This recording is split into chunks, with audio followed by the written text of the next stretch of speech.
In this video, I'm going to quickly show you how to create the Google form that you will use to capture your student email addresses. You have to first start from Drive and find the big red Create and hit Create, and then choose Form. You'll get this dialog box that allows you to name it, and I'm going to name this Google Groups 2, and then you choose whichever theme you would like to choose and click OK. If you are creating a form where students will log into their own Google accounts to go ahead and answer, you can do automatically collect respondents AISD username. I like to use this option because then you don't have to worry about having students making typos whenever they are actually entering in their email addresses, because it's very important that this is correct. Now you need to do your questions. So you only need 2 questions because you're going to automatically create their AISD username, which will give you their email address. First question, we'll go ahead and put first name, because in essence what you're making is a class list, and you can use this class list for pretty much anything, but this is a great tool to do.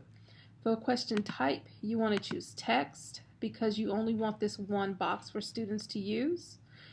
You can do require question, which means that it will force them to actually enter in information, or leave it unrequired. The students may just know to do it, and click done. And now we need to add one more item, and we'll call this last name, and it defaults to text, which is good, and then we're done.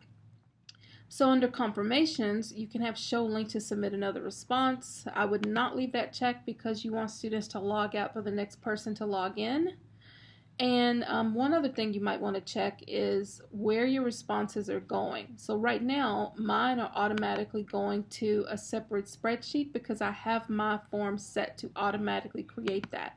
But when you created yours, you might not have that. So I'm going to do something really quick. I'm going to show you.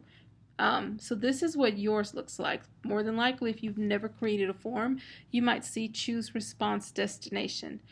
In that case, now once you tell Google to go ahead and create a separate spreadsheet, it will actually create that every time. So I'm going to click choose response destination, new spreadsheet. It's going to automatically create it, and then I'm going to hit create. And so now that's where your responses will go whenever your students finish. So in your Google Drive, if you go here, this is the form that you just did. We'll say I have 2 of these because I actually created this twice.